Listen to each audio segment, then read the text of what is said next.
Hello and welcome to Natural Television News from Ankara in Turkey. My name is Sauda Mganga. I'll bring to you our news headlines in a few minutes.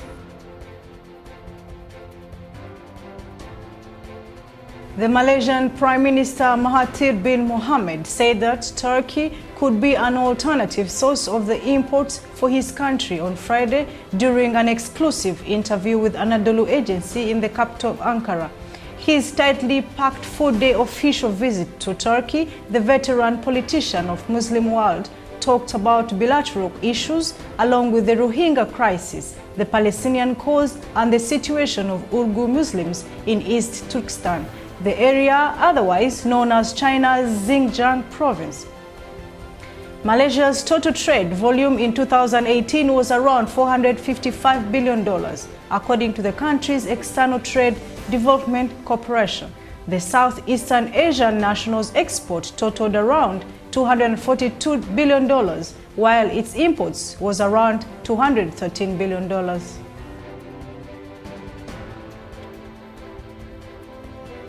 A Syrian man jailed by the Bashar al-Assad regime allegedly for supplying medicine to the Free Syrian Army still recalls unbearable torture and abuse he was subjected to in the interrogation centers.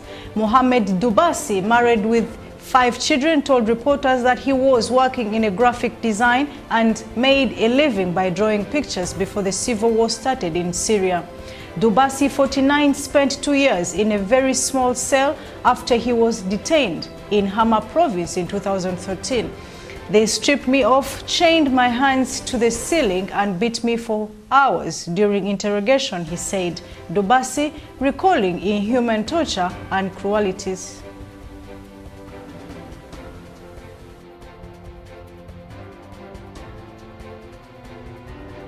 Palestinians conveyed near the fence that separates the Gaza Strip from Israel to demonstrate against Israel's decades-long occupation of Palestinian territories. In a statement, Gaza's National Authority for Breaking the Siege urged the people of Gaza to take part in the demonstration for the 68th Friday in as many weeks, which was held under the banner Palestinian Refugees of Lebanon.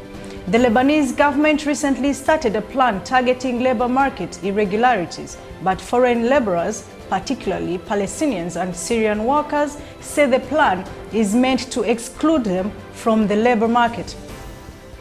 The number of Palestinian refugees in Lebanon is estimated at 174,422 according to officials' 2017 Lebanese statistics.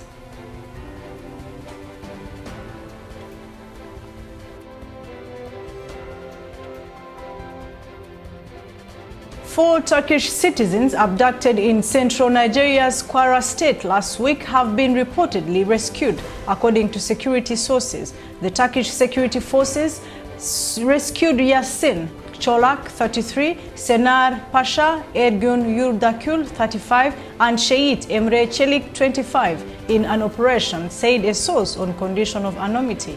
In another case, pirates attacked a cargo ship off the coast of Nigeria and kidnapped 10 Turkish sailors on June 13th.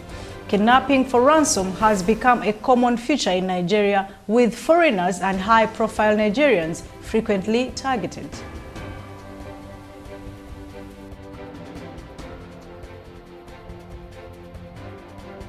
Algerian protesters shouted slogans and carried the national flag during a demonstration in Algiers, Algeria last week on Friday.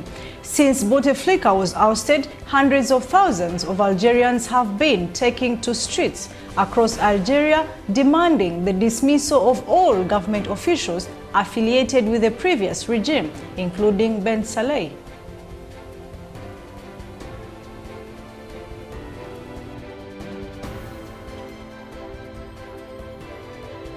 The funeral of Tunisia's first democratically elected president, Benji Jadi Essebsi, was underway on Saturday.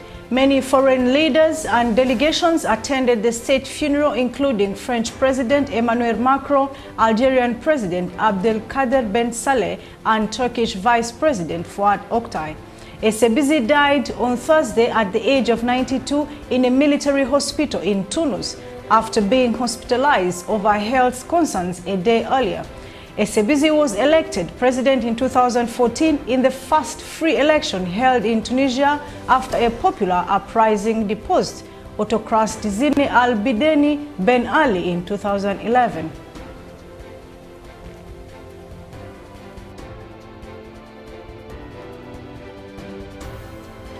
Turkey will continue to fight against Fethullah terrorist organization inside and outside the country, Interior Minister said on Saturday. His visit to Albania's capital, Tirana, Suleyman Soylu said Turkey will win the fight against FETÖ in Albania and in other countries. I quote him as he says, "In this fight, our determination both in the country and abroad will continue in the same manner," he said. Speaking about his visit to Tirana, the minister said he met with his Albanian counterpart Sande Lejar and Prime Minister Edi Rama, adding serious decisions were taken during their meetings.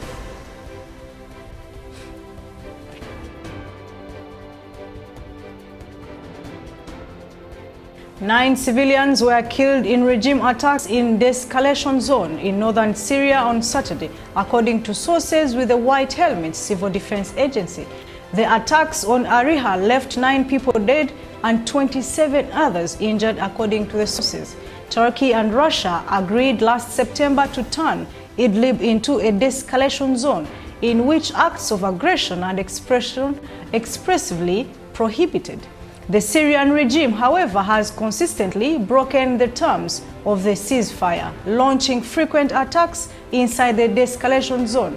Syria has only just begun to emerge from a devastating conflict that began in early 2011, when the Bashar al-Assad regime cracked down on demonstrators with unexpected severity.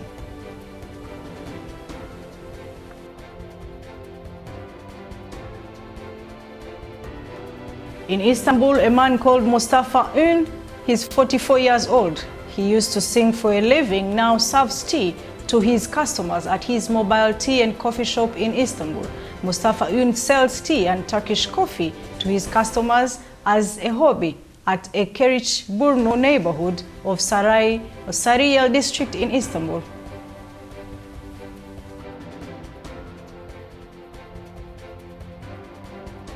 A Club Med Second, one of the largest sailing cruise ships in the world, was seen after anchoring with 303 passengers on board at Sarayburnu port in Istanbul over the weekend. 187 meters long and 20 meters wide, Club Med Second is expected to leave Istanbul towards Dimi port in Aydın.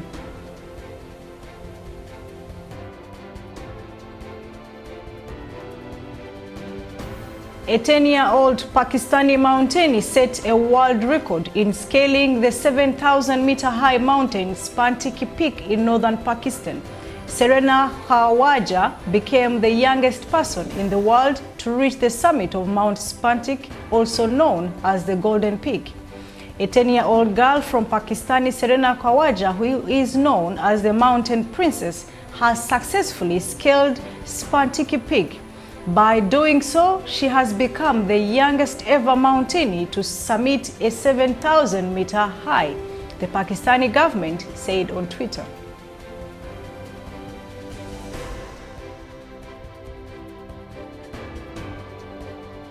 Istanbul's first Bengali tigers, who were born on May 12th, welcomed their visitors at Aslan Park in Tuzla via Port Marina. Aslan Park, which hosts 13 animal species including lion, Siberian tiger, Bengal tigers, Karacha lynx, cougar and black leopard, marked the International Tiger Day, which was observed yesterday.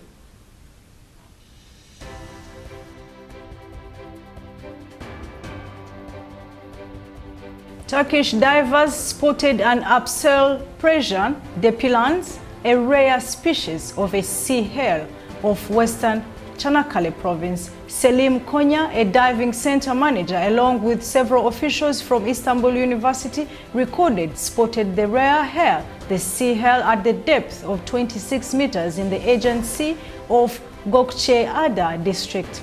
noting that it was the first time he saw such a species.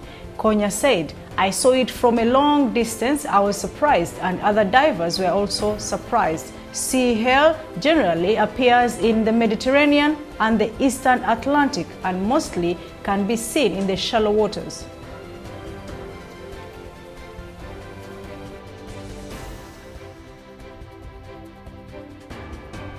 A child's body was found yesterday near Ulul village of Akçakoça district in Turkey's flood-hit northern western province of Düzce amid search and rescue efforts for 2 missing children.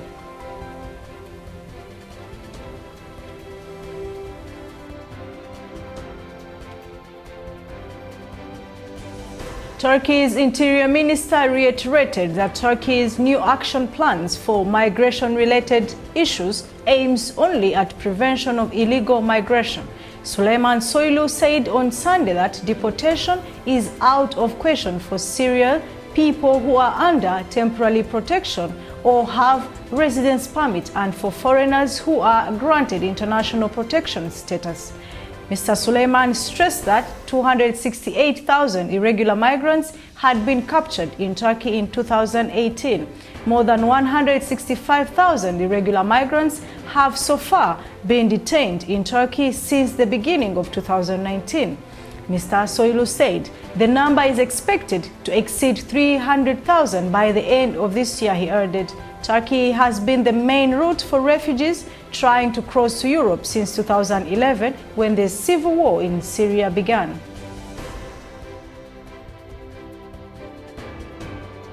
The Turkish Parliament Speaker Mustafa Şentop was welcomed by Ayursay Khan, Timur Batar Member of State, Great Parliament of Mongolia, upon his arrival in Ulaanbaatar yesterday.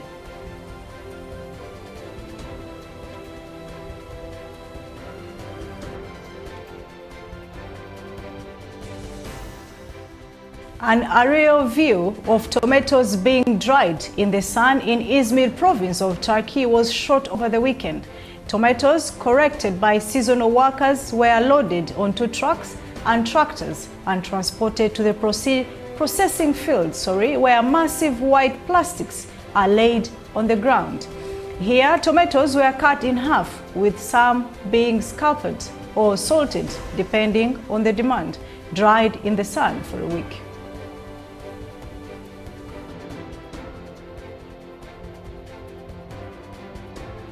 The Turkish president and AK Party chairman Recep Tayyip Erdogan spoke during his party's extended meeting of provincial heads at the party headquarters in the capital Ankara over the weekend.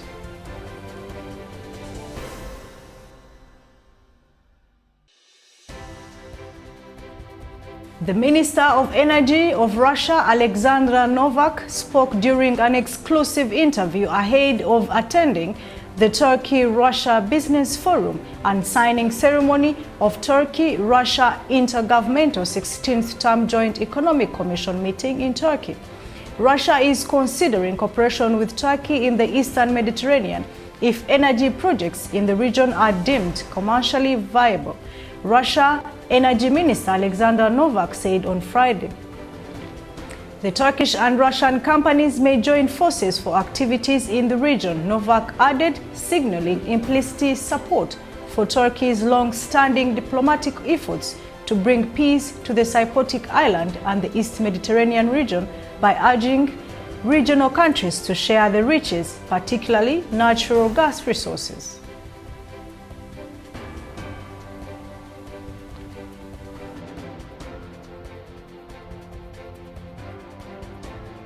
The UN sent 26 trucks of humanitarian aid to Syria's northwestern Idlib province on Friday.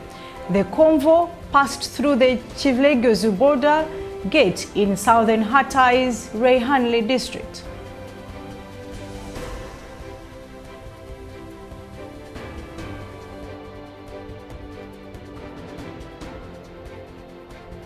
Bilateral investment volume between Turkey and Russia reached nearly $20 billion at the Turkish Trade Minister Rusar Pekcan said during the Turkey-Russian Business Forum and the signing ceremony of Turkey-Russia Intergovernmental 16th Term Joint Economic Commission meeting in Antalya on Saturday.